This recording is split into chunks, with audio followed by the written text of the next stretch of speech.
Collect stuff and use the stress reducing events. Right. So I want to go to the valley. We haven't been to the valley in a while. We have a freaky egg. Oh, that's right. We can also get eggs here. And we do need more eggs. Egg. Freaky. Freaky are carnivores, you think, but the juveniles are too small to take out anything larger than an insect.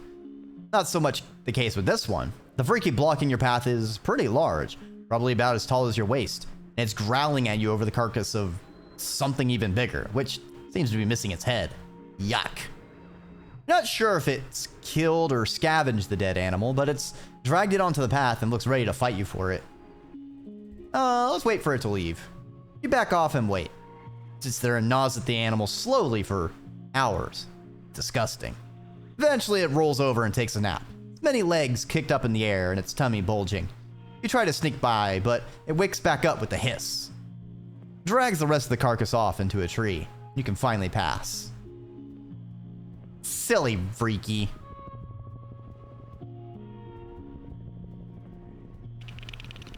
Egg. Event. Oh, blep. Choose some blep leaves. Because we're a rebel. Mysteriously. All right. Reduce our stress.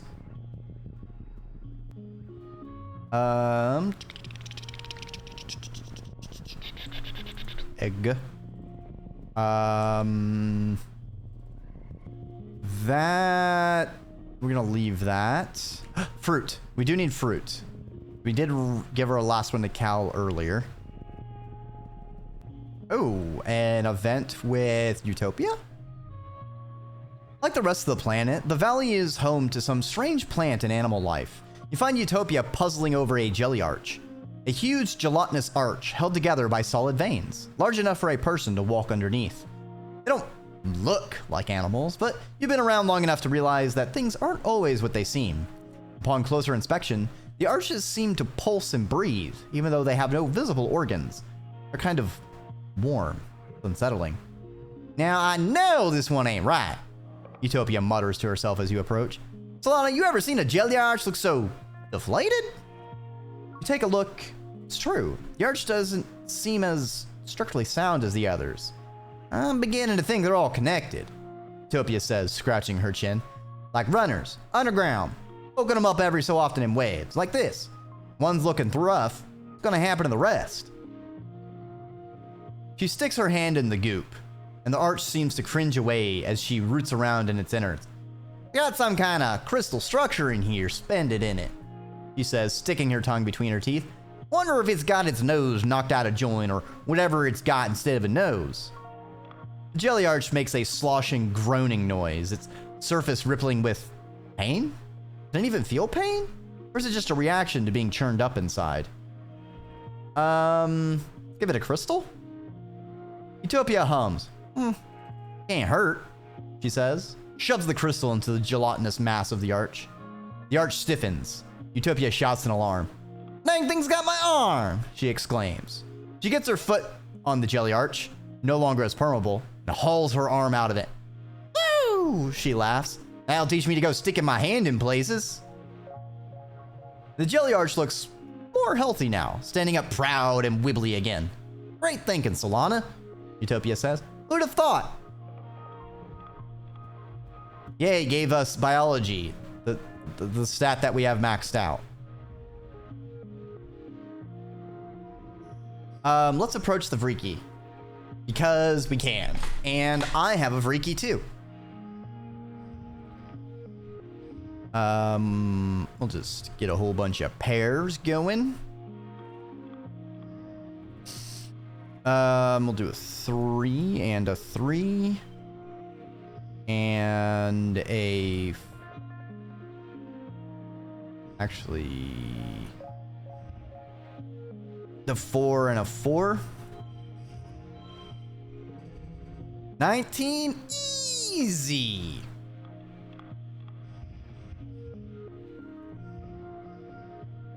Damn. 12, 8, 6, 5.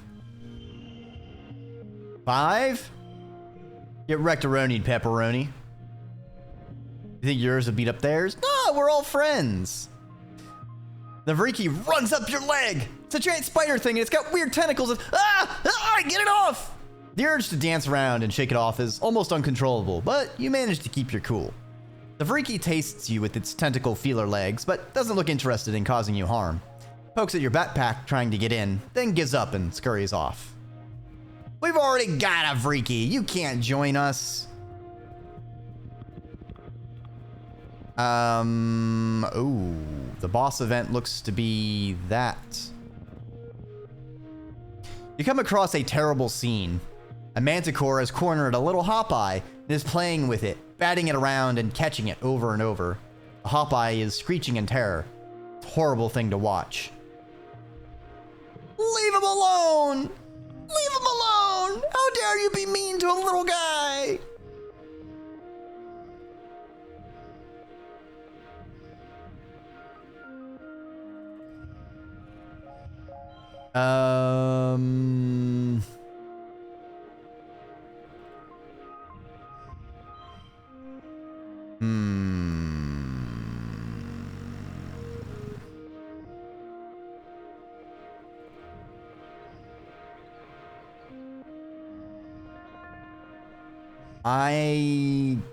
+2. We have so many gem cards. This card is going to be so good later. That 3 is in just such a terrible place.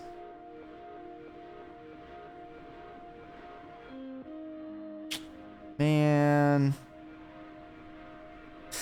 Let's just burn the Mars. We'll take the Kudos Malice. Ooh. Interesting. All right, so if we go 6, 7.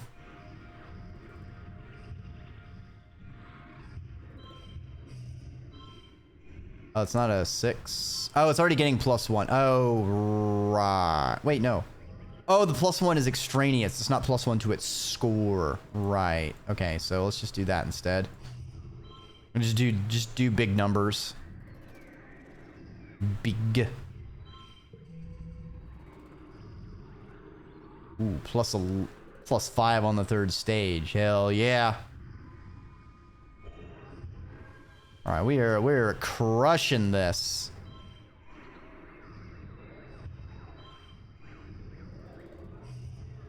$41? Oh, we could have gotten 46. I see. You quietly climb up into a tree first. Manticores can't climb trees. You're pretty sure you remember hearing that. They'll try to scare the attacker away by hooting and throwing rocks. You put on your scary face and try to frighten it away. Manticore is so annoyed about you're throwing rocks and making a ruckus that it turns its attention to you. It roars in anger. Shivers of fear run up your spine. That's definitely a better scary face than yours.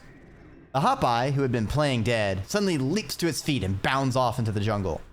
Manticore is now very angry with you. It rears up to dig its claws into your tree. You hold on for dear life as the tree shakes. It roars and rustles and its mane at you, pacing back and forth under the tree. Then it sniffs around where the Hopeye had been, grunts one last time in frustration, and wanders off into the jungle.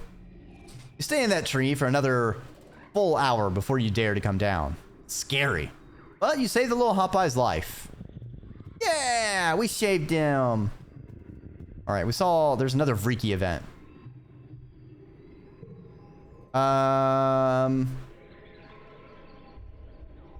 Let the creature sniff our pet. Yay! Unfortunately, we still have a ton of stress. I feel like we might as well just... Oh, more. Is there another path?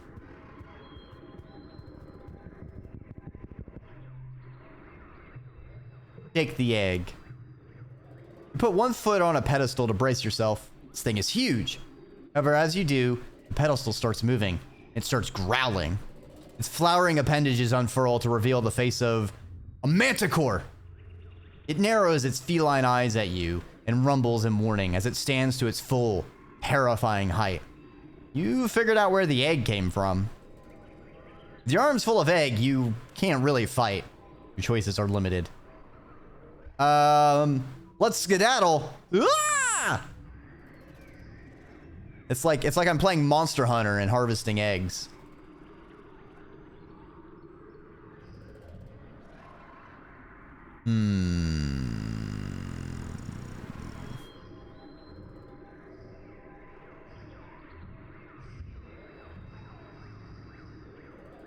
+1, +3 to all other brain. Okay, we can save that for a huge, big swing at the end.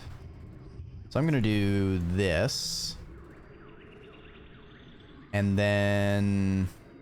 Ooh, I want to hold on to that. All right, so we do this, this, this, this.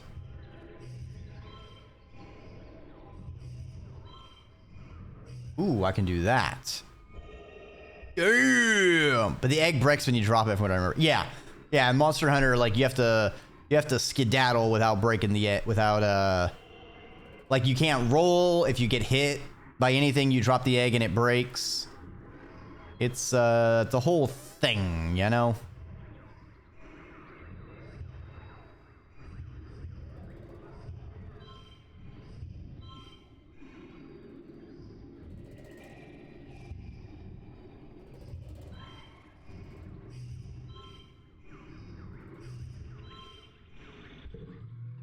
Aw, we could have gotten 49. Damn.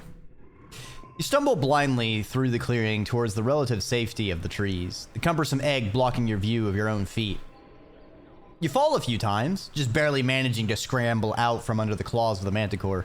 You eventually find a member of the Expedition's protection squad, who fires a warning shot with her plas rifle over the manticore's head. It roars in defiance, and slinks into the trees.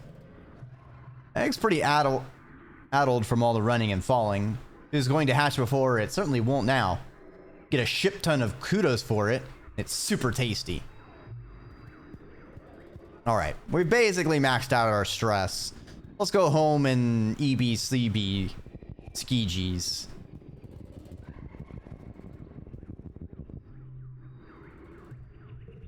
The skeege sleepies. Sleep skeegees. Governor Lum enters the balcony square to his customary bombastic fanfare.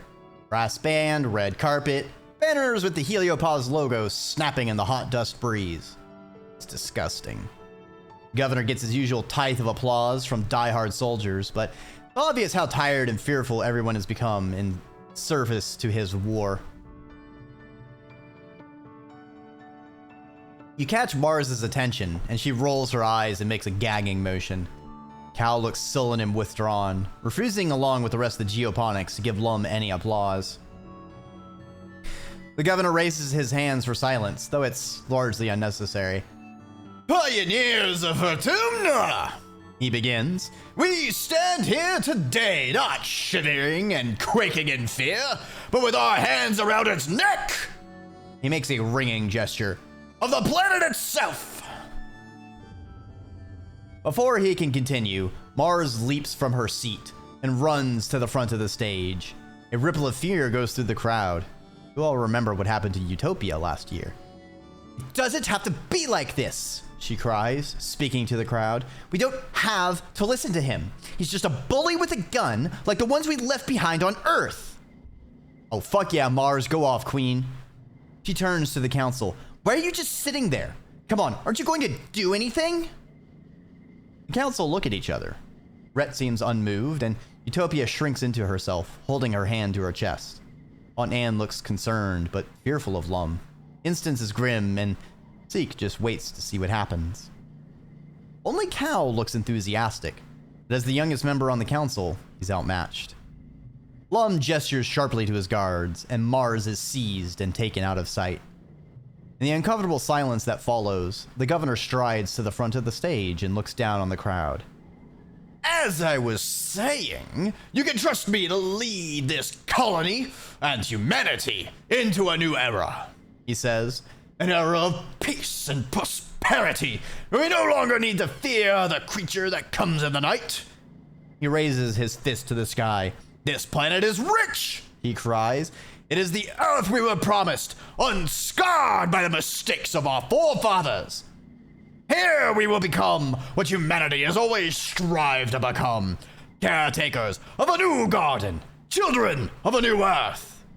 He says as he destroys and raises it all and kills the native flora and fauna. Fascist gonna fascist, am I right? People cheer, spurred on by Lum's display of dominance. Lum looks upon the crowd with pride.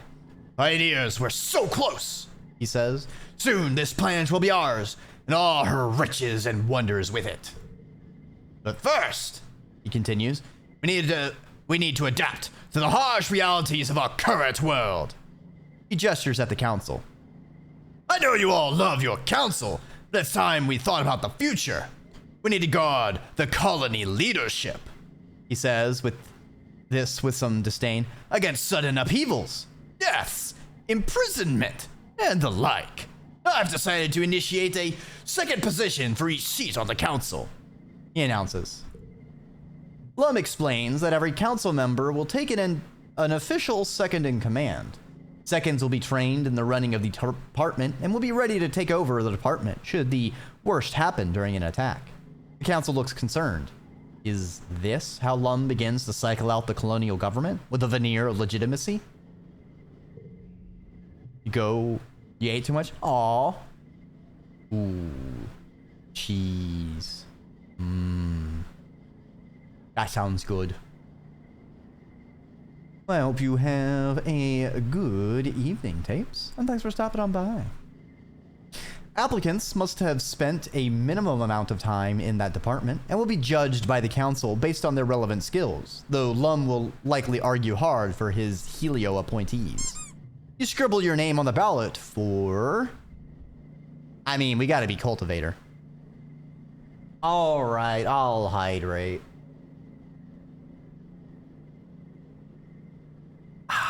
Delicious.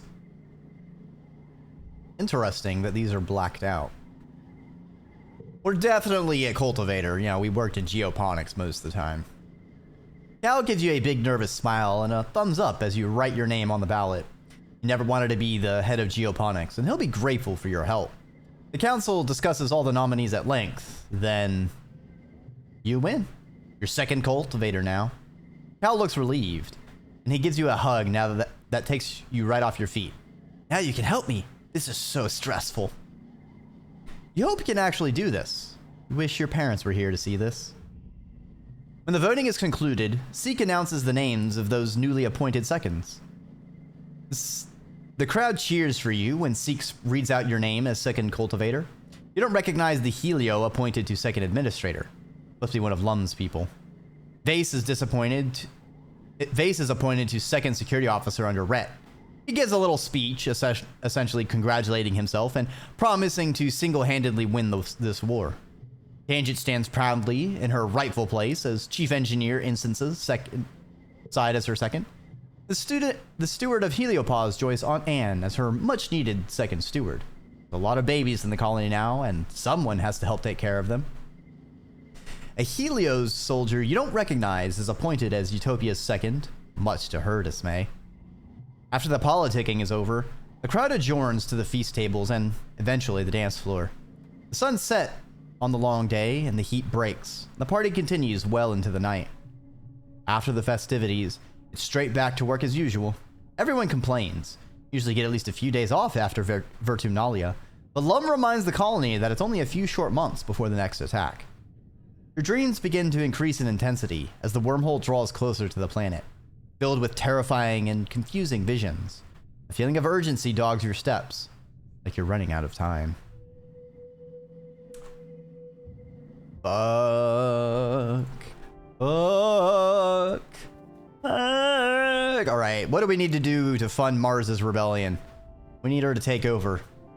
I see the governor needs a second, and who better than Mars? Damn. Nothing.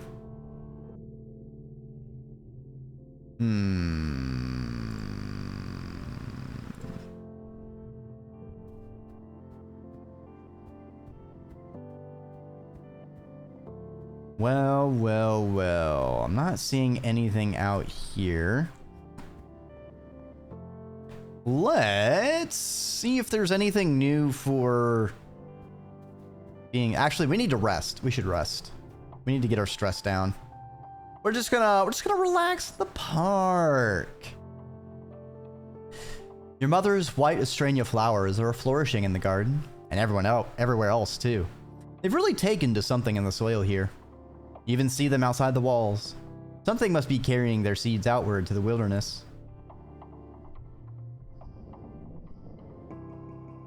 Ow, my head! We'll keep both cards.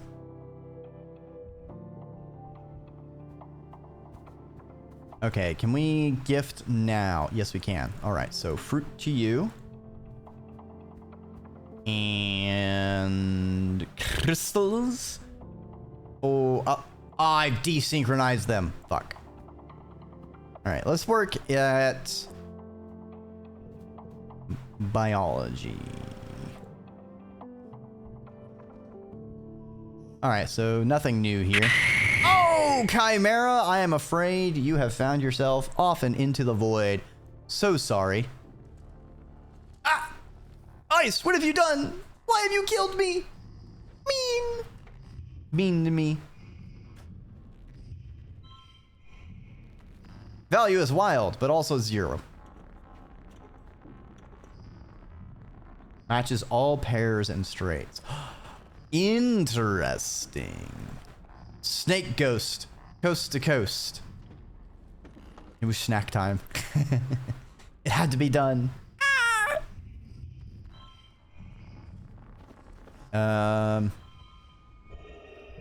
Super goal. All right. Ooh, it's raining. Okay, now I think we can give Mars a crystal. And give Rex some more sticks. Ah. I got you a present. It's not a stick because I forgot, so have a crystal instead.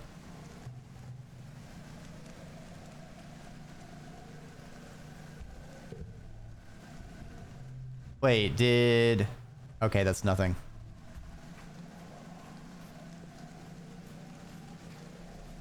He wants cake. I could afford a cake. Take this flower. And then I have anemone.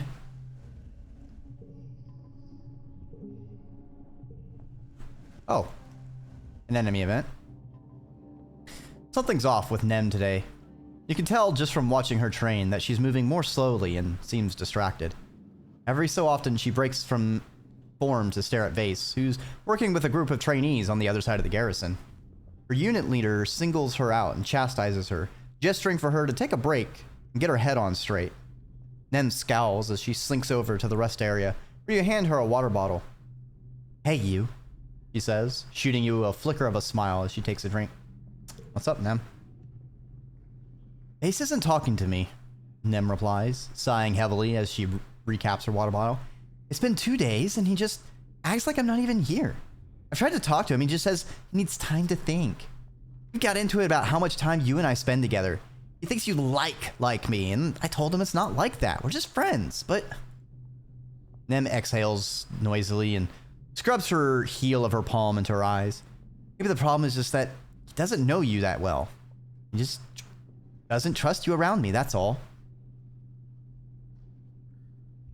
He's a scumbag, Nem. Nem's head whips towards you, shocked. What? How could you say that, Solana? Yeah, I know how he gets sometimes, but he's still my boyfriend. Persuasion 30? Well, we don't have that, but we do have the empathy. The way he treats you isn't healthy. Nem's eyebrows furrow. What do you mean, Solana? Do you like it when he accuses you? Nem frowns. No, obviously. What does that have to do with anything? The problem isn't you, Nem. It's him. You tell her she shouldn't have to constantly prove herself to Vase. I've never thought of it that way, Nem replies. It's like we had this argument all the time. He gets mad because he thinks I was talking to someone too long or because I said something that set him off. And when you talk to him about it, well, he gets really upset if I am upset with him, and then I have to apologize and reassure him that I love him, and it's always this whole thing. She sighs. Just so tired of it, you know? I don't know what else to do. I don't know if there's anything else I can do. Nem wipes her eyes. I don't know what to think, she says. I'll talk to him about it and see what he says. He deserves a chance to explain himself, but... Her gaze darts back over the vase.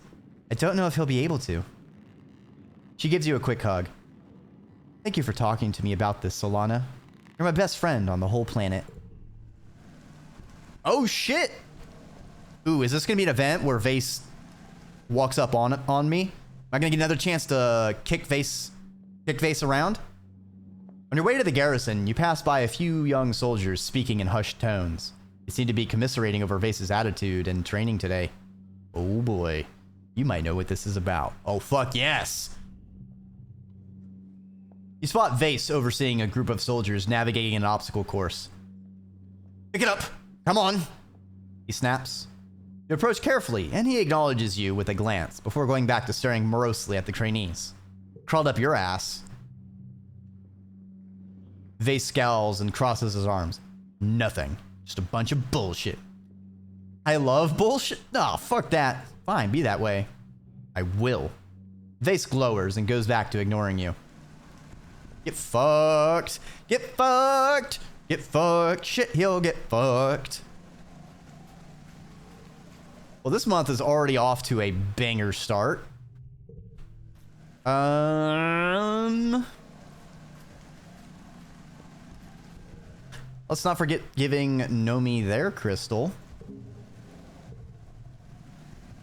Let's see. Let's explore nearby to see if we can find Sim. All right, so there's Sim, but it doesn't look like there's an event. I don't think the items respawned, but I might have wasted this month. Yeah. Well, okay.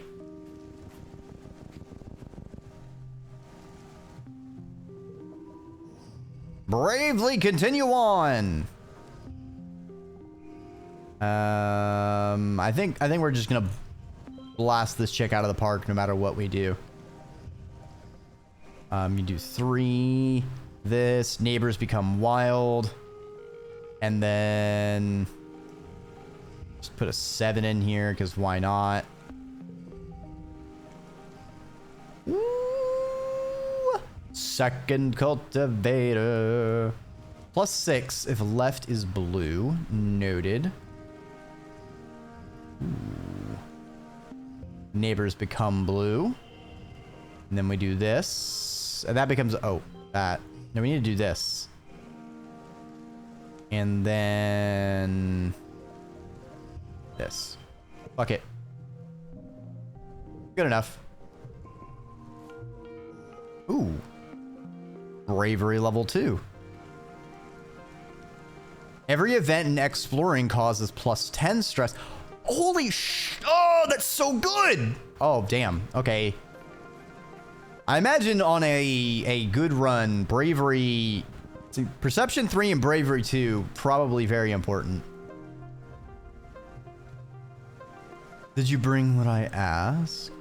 Sim is standing in the shadows, wrapped up in his clothes like he's trying to blend into the jungle.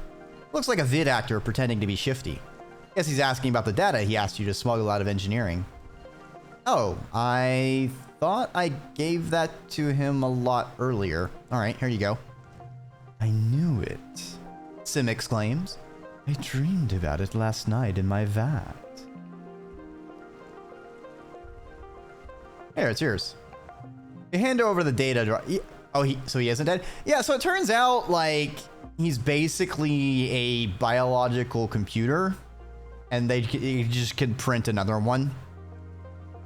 He just makes backups in a giant biological computer. so that's cool. That's fine. You hand over the data drive, and Sim takes it reverently, staring as if he could see what's inside. Marvelous, he says. Like a genetic payload, except with digital data instead of organic. What will I learn from this trove, I wonder? You're still puzzling over the implications of the phrase genetic payload as he continues. The other gardeners are so tedious and obsessed with their work, he complains. They're more concerned with maintaining equilibrium than experiencing new things. They don't understand the novelty is what makes life interesting. He slips the data drive into his sleeve. Thank you, Solana. I will treasure this. Here, I brought you something. It's a strange device. Learn, Sim likes strange devices. Alright. Alright, there's nothing much going on here. Might as well as go back to the colony.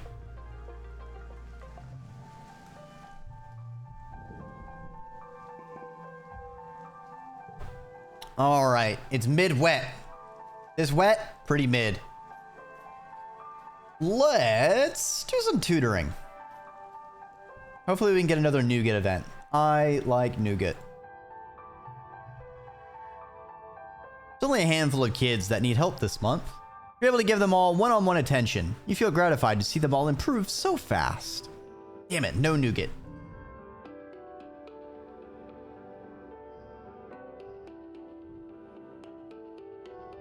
Alright, so... Neighbors become wild.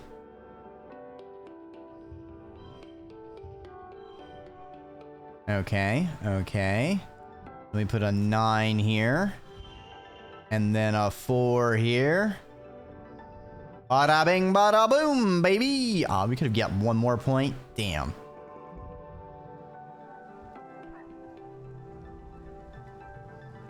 Alright. Let's give everyone some more stuff. Some more stoof.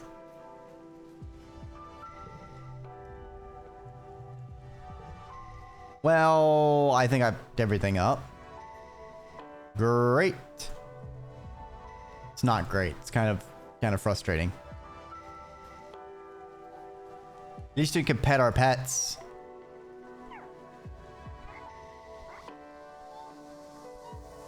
Beep, beep. I love how they have different sound effects. It's adorable. Let's do a bit of honest farm work. The colony is surrounded by tall walls that keep out most of the local exofauna. Keyword being most. You often report to work to find an entire row of corn has been ripped up and carried away in the night by something that can fly over the walls. All that's left in the morning is torn up dirt and a dusting of iridescent powder. It happens so often that the colony sets up cameras to catch whatever it is in action. Next day, you have your answer. Dorbs moths. Giant blue moths with wingspans almost as long as your outstretched arms. They can rip up the corn straight from the ground. Wow, amazing, Cal says as you review the holovid. I didn't know Dorbs moths could do that. Dorbs moths are pretty cute, in a bug-like sort of way. Fuzzy dog-like heads, pretty iridescent wings, long, elegant whiskers. It'd be cuter if they weren't flying away with entire stalks of corn. You don't want to run the risk of accidentally poisoning your own crops, and Cal objects to trapping them. The most humane solution is to discourage them from stealing your crops at all. You and Cal work on setting up scarecrows, but after a couple of unsuccessful days, you have to admit that you just don't know what scares these adorable little moths. What even eats them anyway? Guess we have to find out. Cal puzzles over the security footage. They fly in from the north, especially around quiet, he says. Maybe that's where their breeding ground is? If someone goes out there, maybe we could figure out what kind of animal they're scared of. If they're plant eaters, something's gotta hunt them for food. You figure it out, it'd sure be a big help towards securing the colony's food supply. I see. Kind of late to be exploring the north, though. Alright, so we can do this. Whole bunch of 5s, and then a 3. Damn, that actually slags us. Oh, card gets +3. Never mind. So I can do this. Oh, we could have gotten 43. That's not too bad. Below season.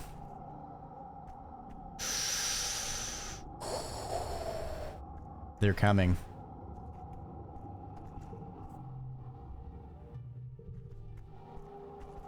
They are coming. Is there anything I can do, though?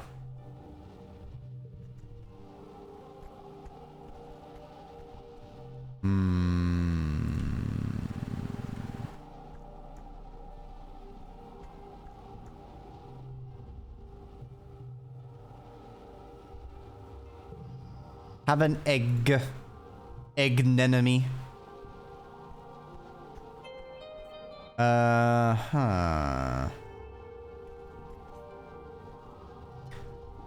Let's save. So I want to see if there's anything by sneaking out. If there's anything special outside. Crystals.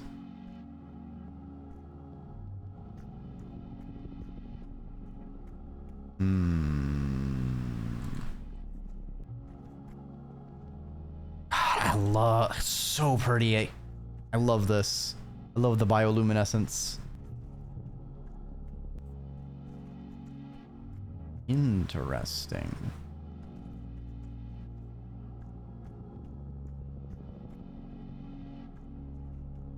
Ooh, Sim wants to talk. Okay. Shadows upon shadows move against each other and glow, wavering under the gloaming of the mush trees like ghosts. The forest is as still as a creature breathing its last breath. You know to look for Sim in the hollows of the trees now. His eyes gleam in the permanent night.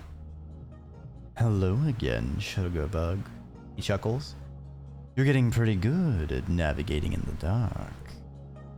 Sim sets off through the darkened forest with ease, bidding you to follow. Have you come to ask me more questions? That faceless I saw. Ah, Sim says with a gentle smile. Constellation. You've seen her? It's very lucky, you know. Don't ask me how she does it, but she manages to sneak around these woods like a ghost. The faceless weren't exactly designed with subtlety in mind. He lets out an amused puff of laughter. But she's something else now. Don't worry, he continues. You'll only see her around in glow. She doesn't like the sunlight. And, unless you breathe in her spores, she's harmless. You fix him with an incredulous look, and he shrugs. It was quite the upset when she broke away from the hole and went to seed, he replies. But as you humans say, life finds a way. Sim stops walking and smiles politely. Well, that's enough for now. The trees have ears, you know. Interesting. You climb up the plateau ringed with gnarlwood trees. The view is fantastic. The entire valley on this side of the colony from here. You have a curious sense of remembering this place. Not of your dreams, but no, from a vision you had deep under a strange pyramid. Something important will happen here, but not yet. Just so beautiful out here. Too bad you can't share these without raising suspicions. Nobody is allowed outside the colony during Glow. Nobody. You were hurt, Utopia or the others had to come rescue you and got hurt themselves. Well, there are good reasons not to make anyone worry. Just have to treasure the memory of this beautiful place. Alright. Let's see what happens. Knowing the attack is coming, as it always comes in Glow, it's nothing to calm your nerves. There's only so long you can handle the sheltering in your quarters.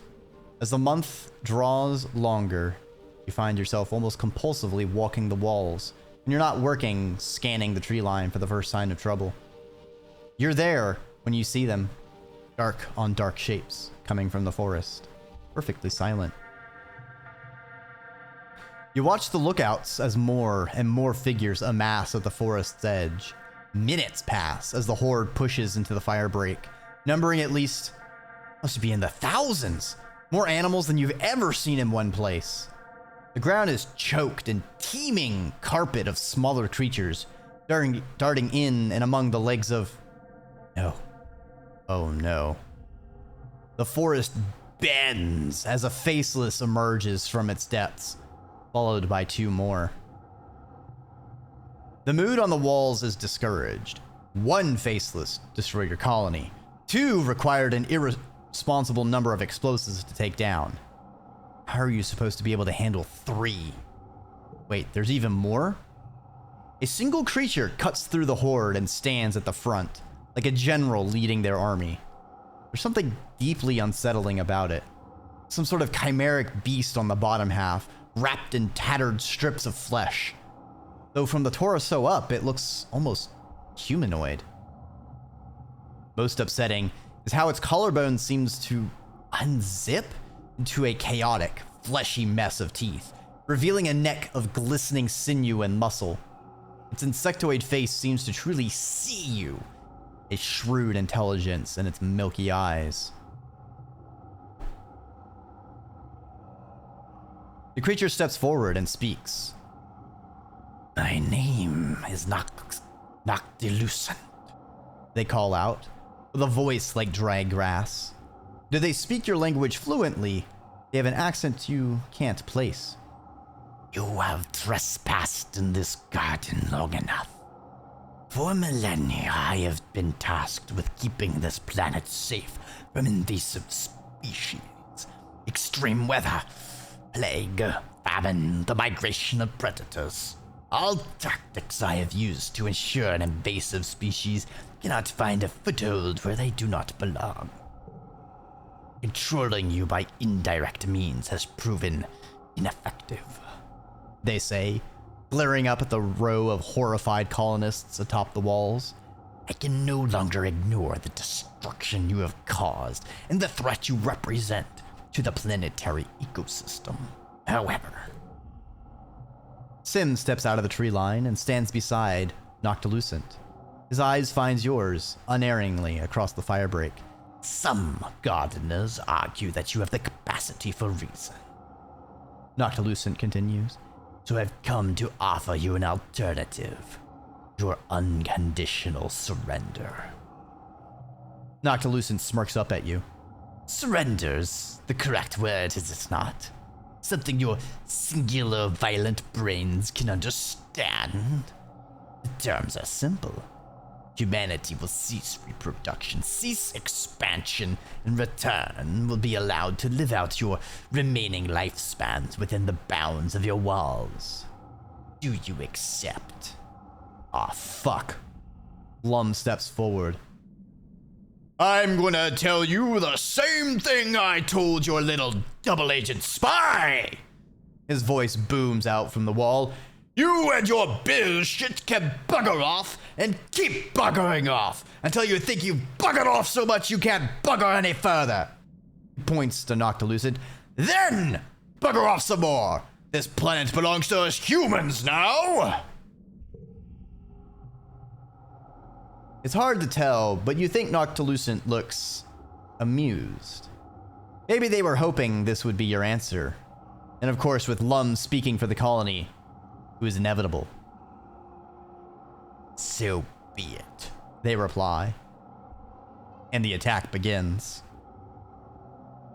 Fuck. I think we're gonna flee. You duck your head and rush towards the safety of the quarters. As you run, you notice the colony is well defended. The defenses are mediocre. The colony is badly defended. As you run, your heart sinks at how poorly organized the colony's defenses are. Luckily, nothing has breached the walls yet. and it seems that the tide of monsters emerging from the trees has slowed. Even still, it's a lot of monsters. The colony is taking a beating. You can already see the defenders start to flag. It's going to be a difficult battle. You're descending from the walls when you are thrown to the ground by a tremendous rumble. A few meters in front of you, something tunnels towards you through the mud. You have the impression of something long and dark that cuts through the ground like a shark through water. You scramble to your feet, but it cuts off your path, forcing you towards a geoponics outbuilding. The storage shed, mostly empty beside bales of hay used as float cow feed. It's dimly lit, but you think you see another door at the far end. The creature advances, throwing up rocks and chunks of dirt as it tunnels closer. Avoid it. You dive through the doorway, hoping that a tunneling creature couldn't follow. It stops on the threshold. It pokes a long snout, black snout out of the dirt, sniffing. You sniff too. That's smoke? You look up at the thatched roof and realize the building you're in is on fire. The dry, thatched roof quickly ignites and rains flaming debris down on your head, filling the room with toxic smoke. The ashy heat is intense. You can feel it ripping the moisture from your lungs with every breath. You rush for the rear door, but the fire moves so fast. You're trapped as the roof beam collapses in front of you. You hear a cracking noise, and then just pain and a noise like a bell. The world goes dark. You wake to chaos, a confusion of light and heat, smoke, fire. Your head is pounding. You must have hit it and blacked out, but you aren't sure how you got here or what on Fortuna is happening. There's something important you need to remember. Your stomach lurches as the floor crumbles beneath your feet. Then it collapses. Your body aches. Your eyes burn from the smoke. A figure appears through the flames. It's your friend. Your friend? Wait, why can't you remember her name? She's gesturing and shouting at you, but all you hear is a ringing in your ears. Try to stand up, but one of your legs folds uselessly underneath you. It won't hold your weight. Your friend pulls you out of the rubble.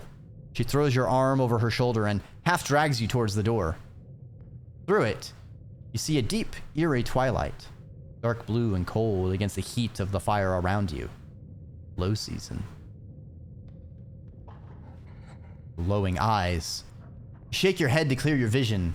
Is that some kind of dog? Like from Earth? Wait. Hold on. You remember this from another life. Not a dog. A monster. It's about to end your life. And probably Nem's too. She tightens her grip on you. He's bravery 100 or greater. Biology. Oh, we need 100. Oh, damn. We need 100 in stat.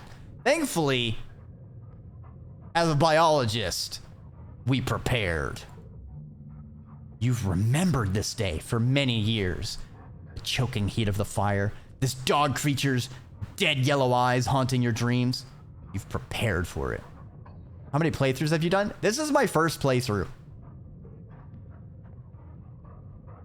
Specifically, you've installed an armed freeze trap right where you knew the animal would be standing when it transformed into a towering horror.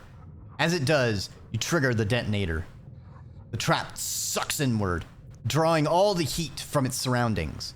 The monster's feet are frozen to the floor as it instantly crystallizes, becoming an ice statue. Nem doesn't stop to wonder how this happened. She gives the statue a solid kick, and it shatters into a million fragments.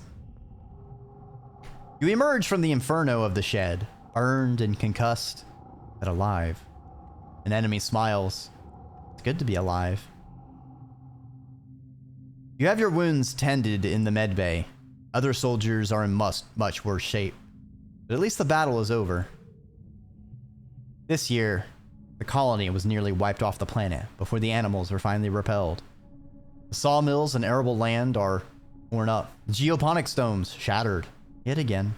The garrison lost some good soldiers, further reducing your already marginal defenses. There will be hard times ahead, and Just one more short year, another attack. Probably even worse than this one. The fight continues. Game opens up even more on your second and further playthroughs. 20. Damn, that's a lot more endings than I expected. But for now, you're just happy you've survived to live another day. That day is your birthday. By the time you've recovered, the suns have returned. Your 20th birthday. You're fully fledged adult now, though in many ways you already were and have been for a long time. You and your friends step out to greet the new day and start the rest of your life on Vertumna. Ah, it's the end. Okay, so it ends right when we turn 20th. All right.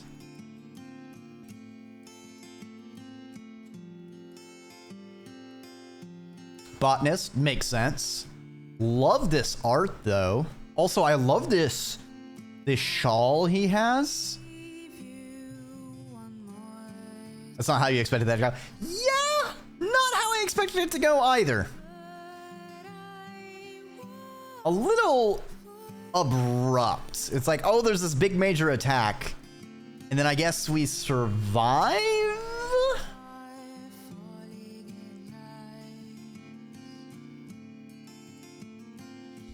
There's no end of species to discover on Vertumna. In your lifetime, you discover over 13,000 different species of flora and fauna. And some that transcend that distinction too. Give them silly names. I will say, I'm a little annoyed. I basically stayed at max rebellion for many years and didn't really get an option to overthrow Lum. I don't know if maybe it's because I never got persuasion and it's something that is persuasion gated. So that I might have skill issued myself there. Oh well, I guess. A little frustrating because I don't know. You have a mechanic that's loyalty versus rebellion. It feels like if you're going with a lot of rebellion, you should get the option of interacting with that. Might be you need the muscle in the military people. Maybe. I did stop doing any of the military people actions because that was all heliopause, and I didn't want to do anything with the heliopause people. But we're just gonna give them silly names. Need to form connections? I mean, I don't know. Probably I was just missing certain events, which kind of sucks, but oh well. Snack Sniffer and Wonder Fungus, Double Scrundle, Grundmutter, Gully Waiter, the Tasseled Lumpkin. You discovered them, so you get to name them. Future generations will just have to deal with it. Hey, Durangar, I am afraid you have gone into the void, but that's okay, because you'll just come right back around. This reminds me of a Far Side comic, the Thagomizer, which is the comic called the Thagomizer, the tale of, what is it, a Stegosaurus, the thing with the spikes, which actually didn't have a name at the time. So then paleontologists named it after the Far Side comet, the Thagomizer. Cal gratefully lets you replace him as chief cultivator. Oh. Allow. Did you find out Lum's full name and why he's such a ducking dick? No, I didn't, because I didn't want to interact with Lum at all, so I didn't do anything with him. Baculum. Ah! Amazing. Love it. 10 out of 10 name pun. Love the wordplay. For anyone who doesn't know what a baculum is, it's a penis bone. It's a penis bone.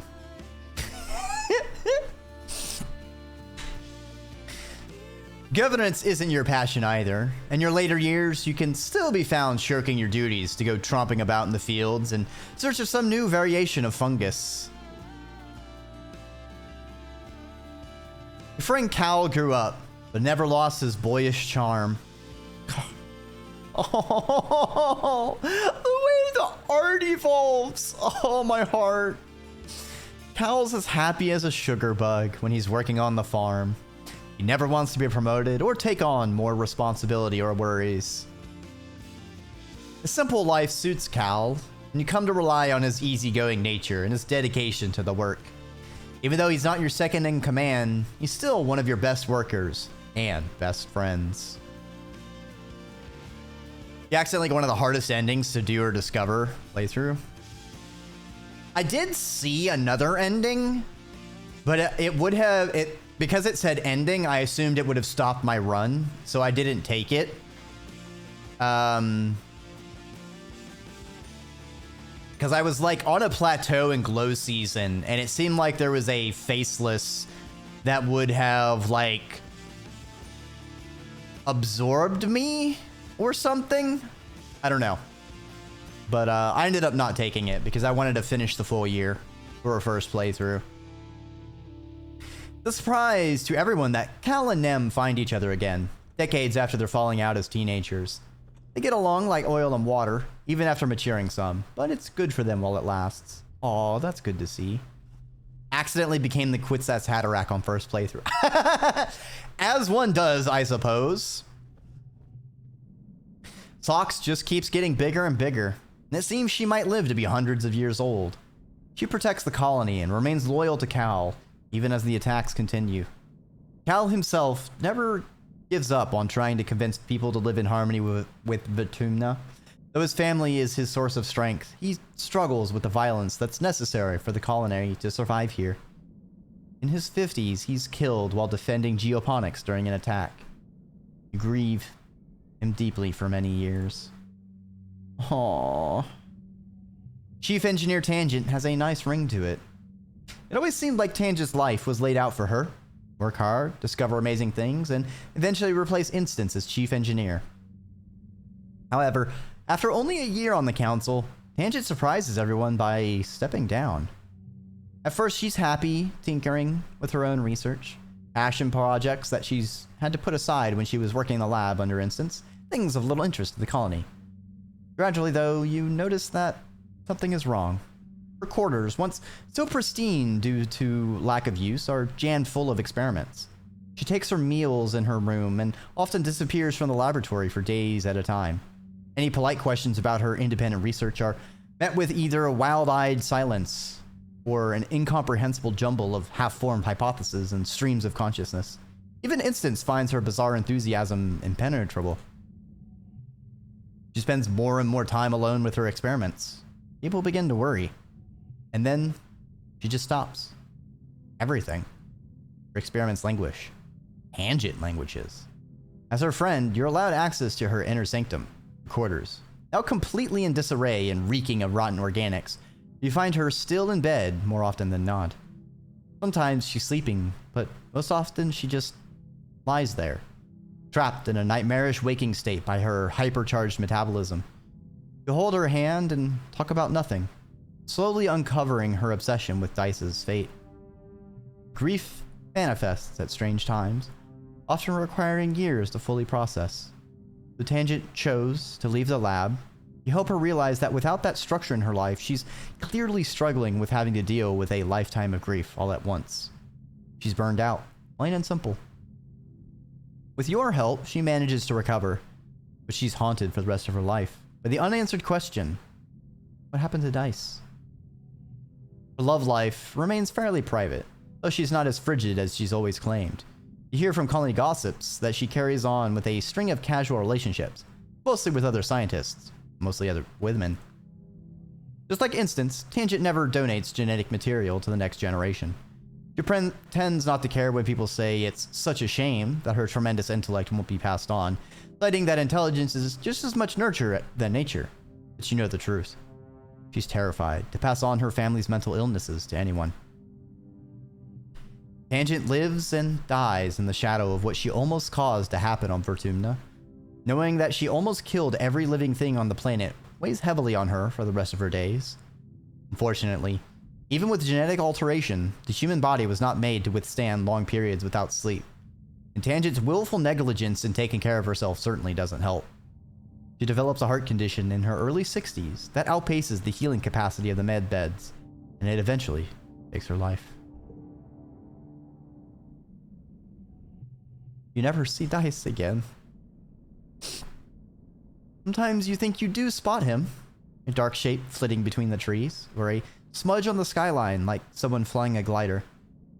You miss him like an ache between your ribs, but whatever happened to him, you'll never know. Symbiosis, the bridge between two peoples. Undying, never aging, ever patient Sim becomes as much a mystery to you as the rest of the planet. The colony continues to buckle under yearly attacks and unnatural disasters, but Sim never wavers in his passion to learn everything about humanity. Though he remains as cryptic as always, his affection for your species only deepens. In your grief and demoralizing fatigue, you sometimes turn to blaming Sim. Why can't he stop these attacks? Why can't he argue with the gardeners to leave humanity alone? He never holds it against you, no matter how cruel your words.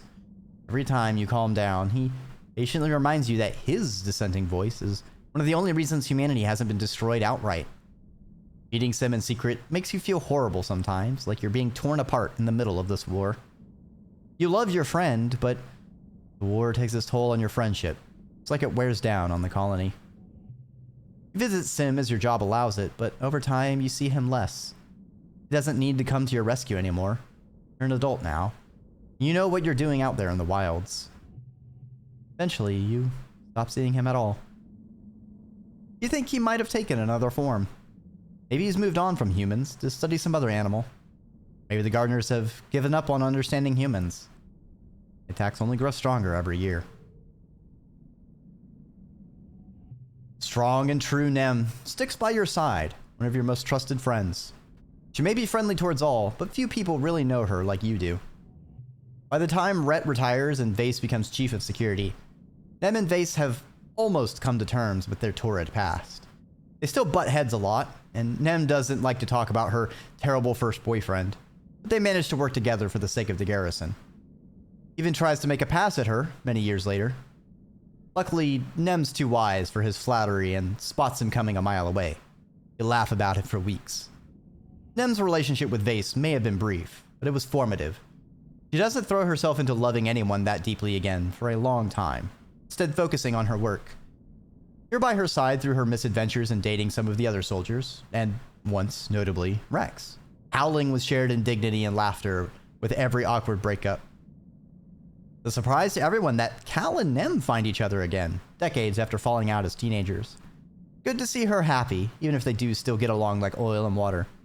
But his eternally chill nature is good for her. Nem is ready to lay down her guard, and it just works. Life of a soldier is unpredictable, and unfortunately, often tragic.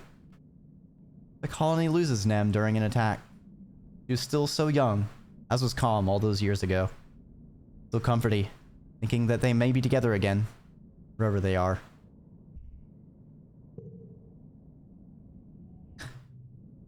Your parents never got to see their colony, though. But you live on in their stead. They'll always be with you. The ground you walk on, the trees that give you shade, and the cycle of life that sustains you. Your Hawkeye is a good companion, but you're no replacement for its own species. When a herd of Hawkeye roam close enough to the colony, you release it back into the wild. And a few years later, you're greeted one morning by a whole litter of Hawkeye kittens outside your door. And Hops could jump, proudly showing off their family.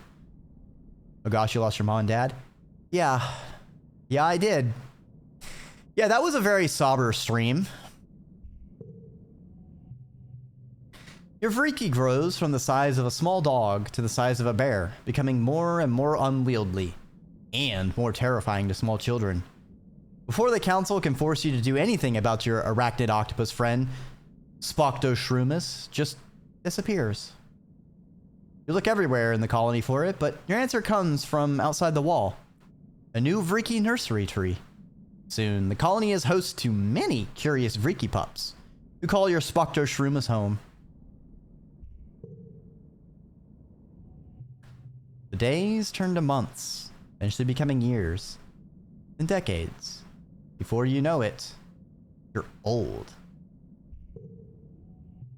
Fortuna continues to challenge you and your loved ones.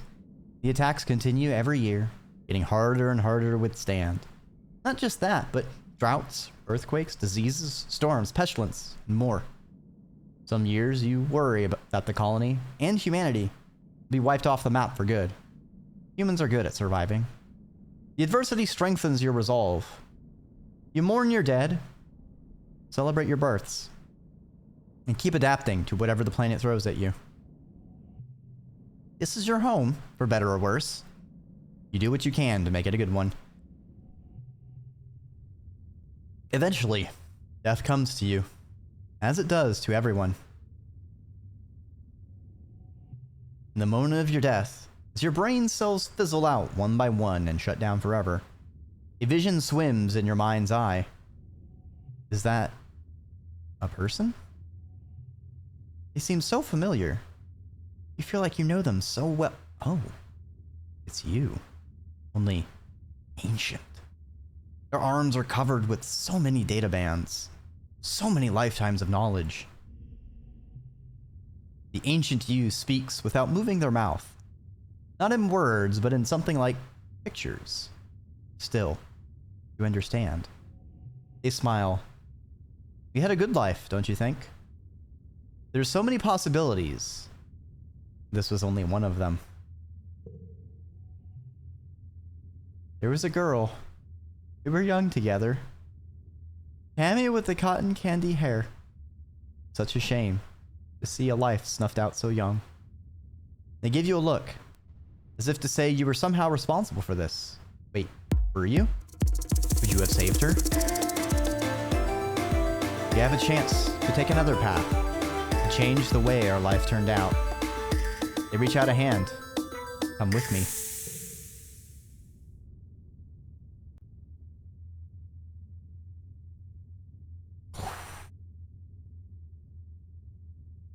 Oh, welcome, Raiders. Welcome, welcome, welcome. Welcome, A Real Pup. You have caught us right at the end. So I guess you didn't miss anything. Or you didn't get spoiled on anything if you never played this game. I see you were playing Baldur's Gate. I don't know how long you're going, but I hope you got, how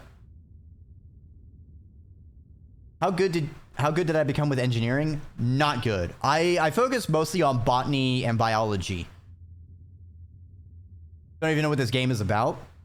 Before I give you the spiel on that, let me press a button so that all of you amazing people who arrived from Trex's place, if you somehow, like, you're probably just way too amazed and engrossed at all the amazing stuff going on at A Real Pup stream, and that's very understandable. But a reminder, I just clicked a button, so now you can click a button and follow them. And next time they go live, either playing Baldur's Gate or doing some amazing, majestic, beautiful pixel art, you can check that out because they're awesome. All right. Definitely really happy. I've gotten a couple little pixel things. I'm so happy with them. They're so cool. If you don't know me, I'm Dreki Warmer, the Draconic Serpent, the Flightless Dragon, or simply a worm on the internet. I'm a PNG today because OBS exploded. And so I decided to just stick with a PNG because it took down everything with it. Pixel Artist is like one of the most talented people I'm with. Exactly, Pokemon. Exactly, Pokemon. Perfectly understandable. Well, welcome on by, Shalilo and Socks. Yeah, the game is about a lot. I would say it has very good game design. It's very narratively driven, I would say. You can also romance people.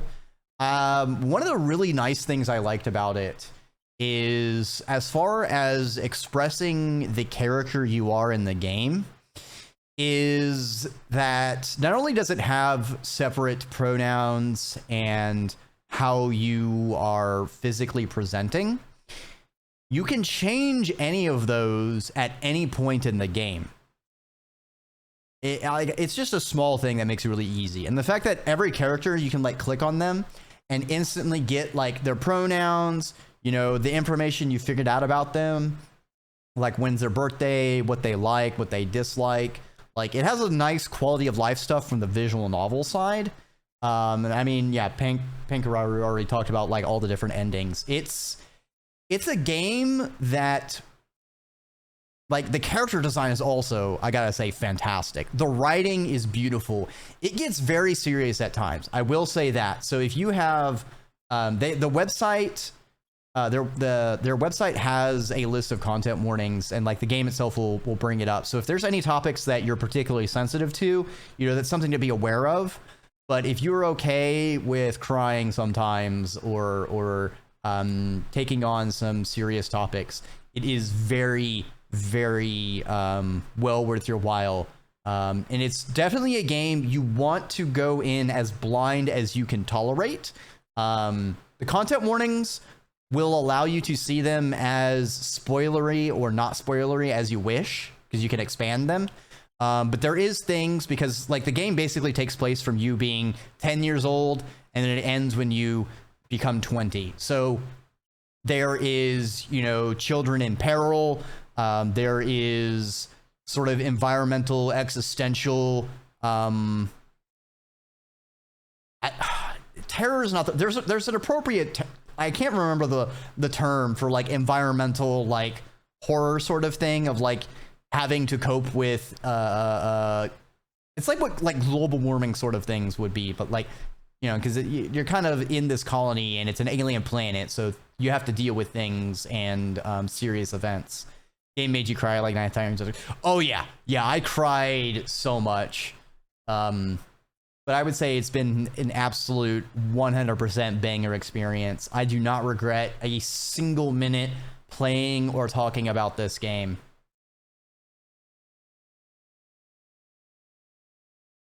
And hi Index, welcome on by. I hope you've been having a good Friday.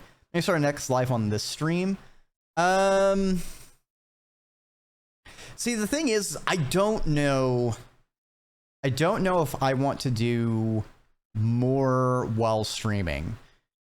Because like one stream, everything is fresh. And I know some things, just because it seems like a time loop-y, it's heavily implied that I will be looping through, you know, start a new life. But I don't know how much is actually materially different. I know there's some events that I can get differently by just focusing in a different area. Cause like I went basically whole hog into like biology and doing everything in the farm. And so I basically ignored everything as far as like social and stuff like that. But it's like, I don't know how much would be different, how much would be interesting. And I don't know how well I would be able to go through things, you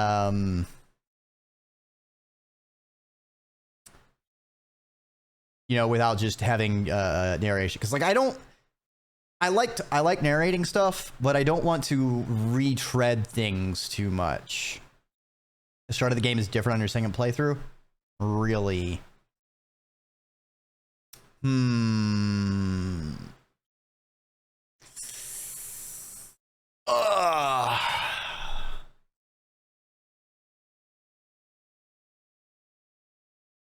I think... Oh, interesting. That... Clicking on that in the credits instantly opened their Twitter, which is another thing that's really nice, is all the art in this game has like a link to the artist, which I think is a very amazing touch. And I think one time one of the artists stopped by. That was pretty cool. Especially because I had one of their cards. Be like, it's them!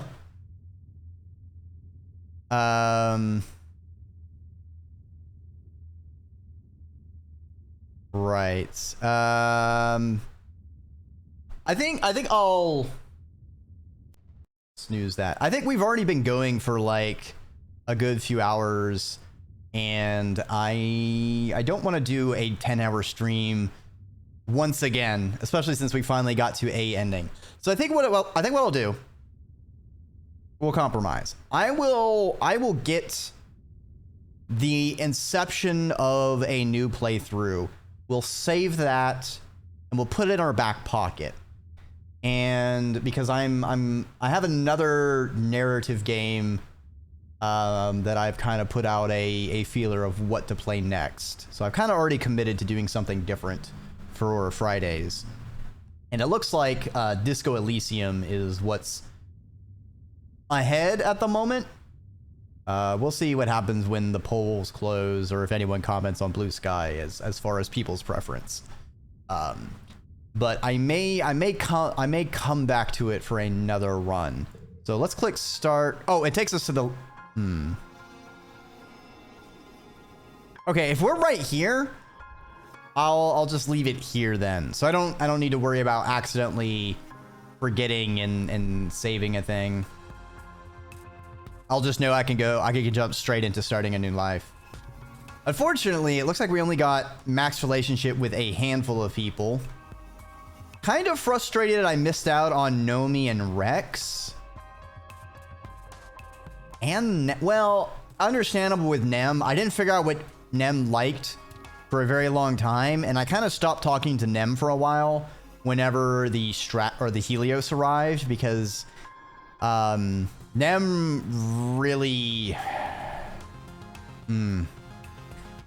fell in with the Helios crowd, and that was really unpleasant. I did not want to do anything with them.